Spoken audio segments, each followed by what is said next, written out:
Thank you, everybody, for tuning into the podcast today. I am super excited about this one.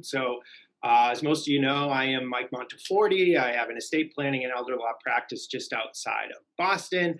And today we're going to be talking to Patty, who works with Triple Crown Sports and their offshoot Protect the Game. Patty, thank you so much for joining us today. I'm super excited to talk to you. I can't wait to just share this with our audience. So thank you for taking the time. Thanks for the opportunity, Mike. Oh, you're so welcome. So let me just give you a little bit of kind of background here about how Patty and I connected. As anybody that reads my stuff knows, my son is a baseball player. He's played baseball since he was 9 years old. He's in high school now, younger than 9, but club ball since he was 9 and beyond. And I had received an email from Triple Crown about this venture that they had put together to help veterans and to help certify folks as referees and officials for youth sports. And anybody that knows me and again reads my stuff knows that I got into the estate planning and elder law field because of my grandparents. And my grandfather, who was a World War II vet, was a referee and umpire for his entire life, from before I was born until refereeing some of my high school football games and more. He ran up and down the football field until he couldn't do it anymore. One of his greatest joys towards the end of his life was watching my son play ball, and he came to Michael's games until he couldn't anymore. And we started a scholarship in his name to help honor him, and it's for student athletes that are in high school. He's a big part of why we do what we do at my practice. It's funny. I'm looking at the back of my office. I have a shelf, and there's a case, and inside that shelf is a ring that my grandfather left me, and he got it when he was president of the New England Baseball Umpires Association, and they gave him that ring, and he had huge hands, so it's this gigantic ring. I could almost wear the thing as a watch. And I said, okay, I don't want to alter this thing to wear it, but I want to be able to see it every day. And so I had some clients of mine that have a jewelry store put it together in a little case for me. It's on my shelf, and I can look at it every day and remind me of him. So when I saw the email from Triple Crown talking about your program for veterans and how that interplays with youth sports and officiating youth sports, I knew that we had to connect. So that's my long-winded way, I guess, of saying, this is why I wanted to talk to Patty and why I'm so excited about it. Patty, if you could just talk a little bit about the program, what it is, how it works. I'm pumped for, our listeners to hear about it. Absolutely. So if you'd like, I can even begin with where the creation came from. Yeah. And we're obviously, like Mike had mentioned, Triple Crown Sports. We run events in baseball, softball, basketball, volleyball, and lacrosse all around the country, and some in Mexico, youth sports and collegiate sports. And we've been doing that for 42 years. So we are a family-owned business, and we had a shift in the CEO position from Generation 1 to Generation 2. And we were looking for some innovation ideas as can, come from a shift from Gen 1 to Gen 2 in a CEO position. The company looking for the what's next as far as creative ideas to help build our business. And so I was part of an exercise. I actually am the HR director at Triple Crown, and we built teams of people. And it was spurred by the University of Denver, and these teams were able to really just sit and brainstorm, about the company and ideas that employees might have, and then we made it into a contest. And it turns out I was actually even in this room with 3 of my fellow associates here, and I brought to the table this idea of maybe we could address a couple of issues that I see in the organization and, cause that to really generate some traction on being able to really serve the military veteran population. It's not a demographic that we've ever really sought after to help with employment. And then this other piece that is just a shortage of youth sports officials in America. And woven within that is why is there a shortage? And certainly, we're not research experts here, but our pulse on the market was a lot of it stems from bad behavior by the fans, and who really would like to put themselves in a position to officiate a game when what the fans can cause to happen can ruin it for everybody. And so us as Triple Crown Sports began to really just see this shortfall. We would be putting on an event, and we always contract out our assigners or UICs. They bring their officiating group to the event, and that's how the whole thing works. And the UICs were just coming back to us and saying, I don't have enough people to cover your event. And not a problem we had in the first, let's say, 35 years of being in business, but it was becoming a problem. And so how can we as Triple Crown address that? Because we certainly, don't train and certify our own officials, but could we somehow maybe get into that and make it not just for Triple Crown, make it for the population and the other event providers as well, while perhaps serving this demographic that we've never, ever, gone after before, that has very, very qualified people that perhaps could, work in our business. So I presented look at the profile of a military veteran. Look what they go through to get trained up to become who they become. And might that profile be one that they can handle the fans at a game, through what the thick skin that they've achieved or the leadership that they've achieved. And so we began, interviewing. I jump ahead. The company did agree to this project. We called it Protect the Game. We made it a 501c3.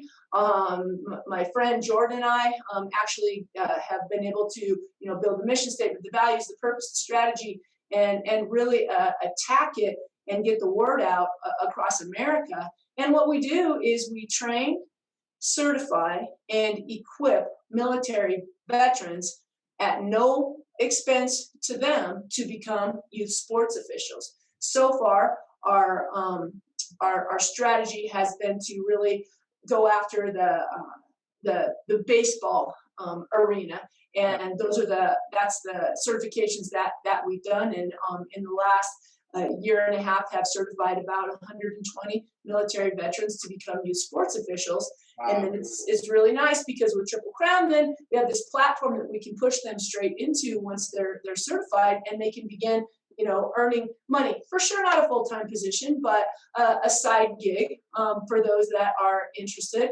And it's gotten some traction, and I just so appreciate the opportunity to tell the story here, because the opportunity is everywhere for them through us, and we just want everyone to know about it.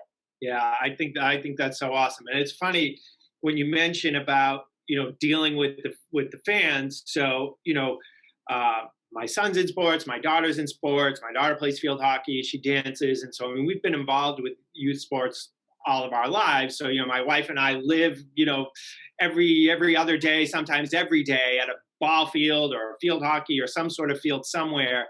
And even with youth sports, with kids, whether it's high school or even younger, we've seen some pretty crazy things when it comes to the fans and the behavior of the fans.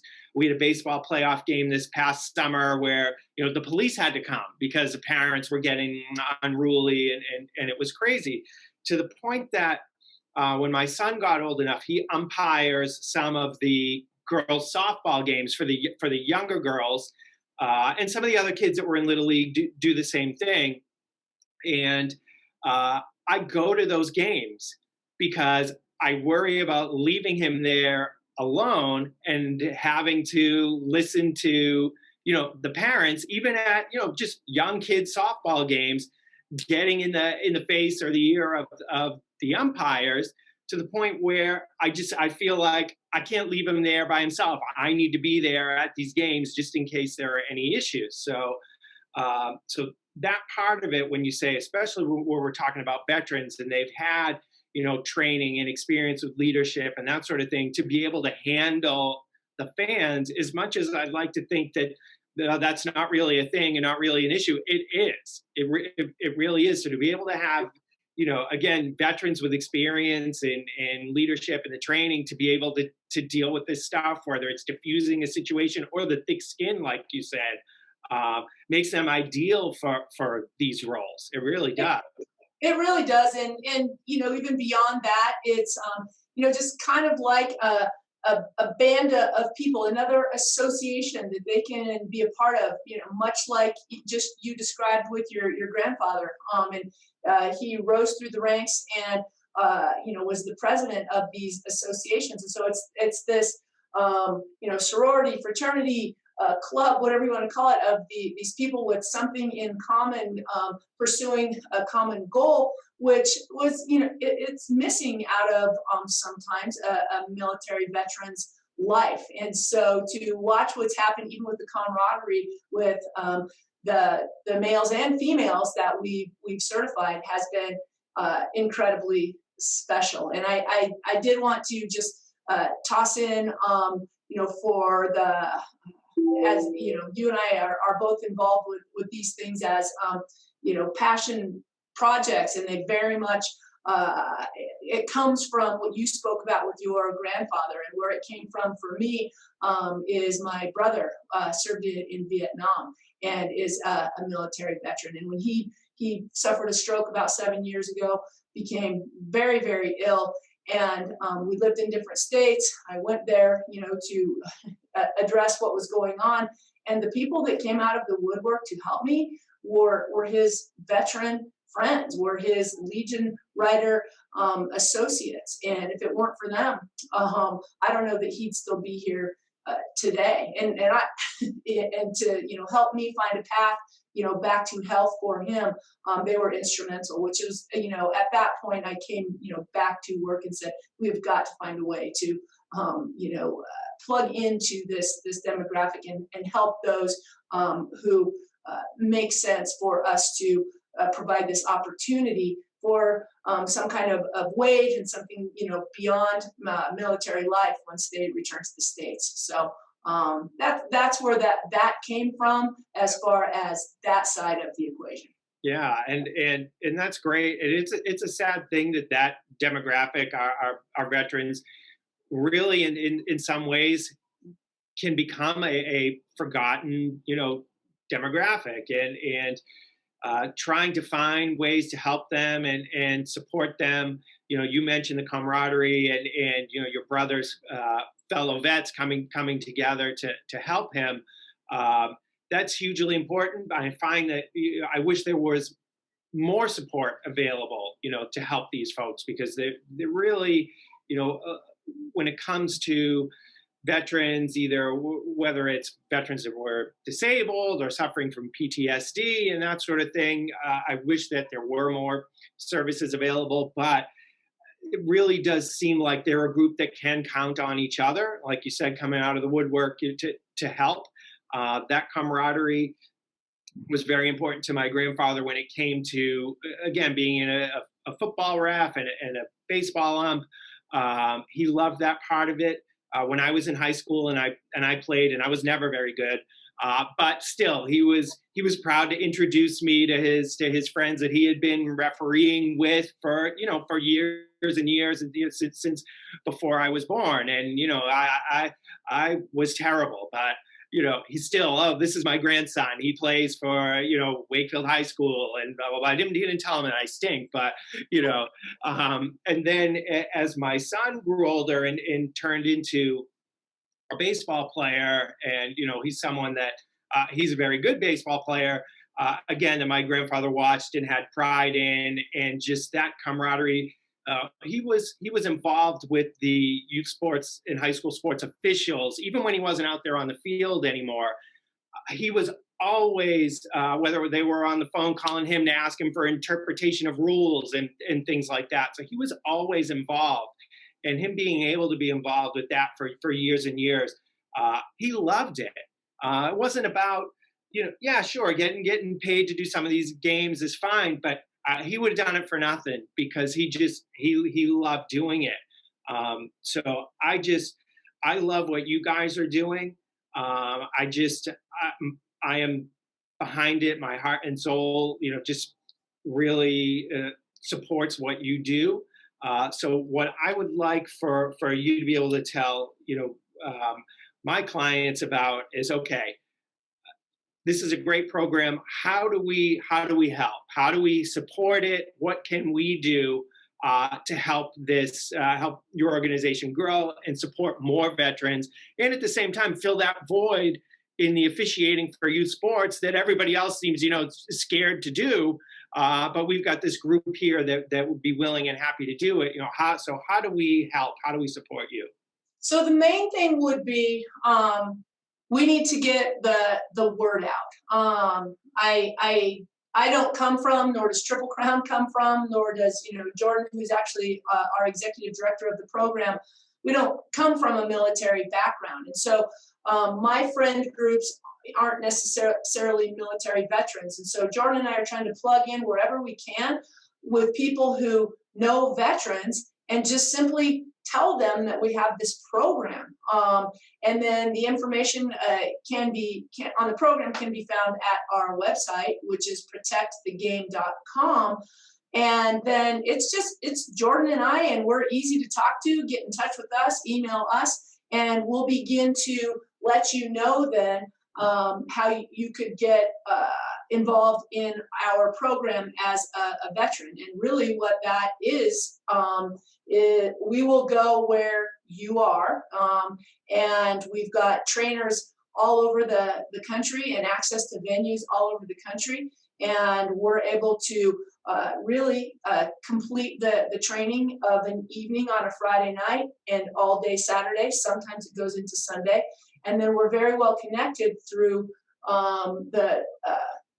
the association with Triple Crown Sports to be able to put people to work right away that way. So just spread the word. Hey, this crazy lady on this podcast just said they're doing this cool thing for veterans. Here's how you get in touch with them. And then secondly is we provide the program at no charge to the veterans, and the equipment is a barrier to entry for somebody to become an official. And so we have a way that if probably you even have some of your grandpa's stuff, Mike, but his equipment, right? Or somebody's equipment that has retired or no longer wants to be officiating, you can send it here. We have a warehouse downstairs in our building, and they're willing to take the equipment. We get it cleaned up, and then once we train and certify the guys or girls, then we give them their equipment at no cost to them. So gently used equipment can be donated our way. And the final thing is, Jordan and I have figured out that really the cost to get a veteran through the program, certified and equipped, is about $300 per veteran. So that's how Mike found out about us. We reached out to our Triple Crown database of all of the teams that play in our programming and said, hey, if your team wants to support a veteran, or if there's an individual that would like to support a veteran to get them through this training, it's $300. And the outreach was great. The response was great. And these 7 veterans that we just certified last weekend, we then take a picture of who the veteran is, with the certificate, and match that up with a team who donated, and who knows what that can turn into on down the line. So really, those are the best ways that you can help us out. Okay, that's awesome. And I mean, I'm very much somebody that puts my money where my mouth is. So my office will definitely be doing a sponsor a veteran to get certified with you guys. I'm hoping that my clients will see this and be inspired to do the same. So again, the website is protectthegame.com. We'll make sure we put the links up at the end of this as well, so that any of our clients that want to check it out can go do that. And anybody that has, veteran, either is a veteran or a family member or a loved one that's a veteran that might be interested, can reach out to you guys to talk about the process and how it works. And I just, we're going to encourage everybody that's on our list and that pays attention to our stuff to, to do the same and step up and do this. It's an important cause. It's a cause that's very near and dear to me. I can't thank you enough for what you do, and just express, gratitude for what you do, and how much I love to, even in some small way, support you guys and help you get the word out as well, so that, hopefully more people can see this and step up. So, Patty, I appreciate you taking the time so much. I know you guys are busy. I'm so excited to talk to you today. And we will push this on our social media. We'll make sure that our clients see it, with the hope that, they'll follow our lead and step up and do the same to support you guys. So Patty, thank you so much. I appreciate you taking the time today. Well, and Mike, you didn't have to take it this far, from an email that you got from event provider that your son might participate in, right? And so to take this to the level that you did, with allowing us to, have a voice through your programming, and also, for the sponsorship of a vet support that you will provide. Jordan and I, from the bottom of our hearts, and our entire board of directors for Protect the Game, and all of the veterans that we have certified. Thank you very, very much. No, so happy to do it. All right, Patty, thank you. I appreciate it. Thank you for taking the time. We'll be in touch, and hopefully you'll hear from lots of our clients as well that want to help. So thank you so much. Have a great rest of your day. I appreciate it. Looking forward to it. Thank you, Mike. All right, thanks.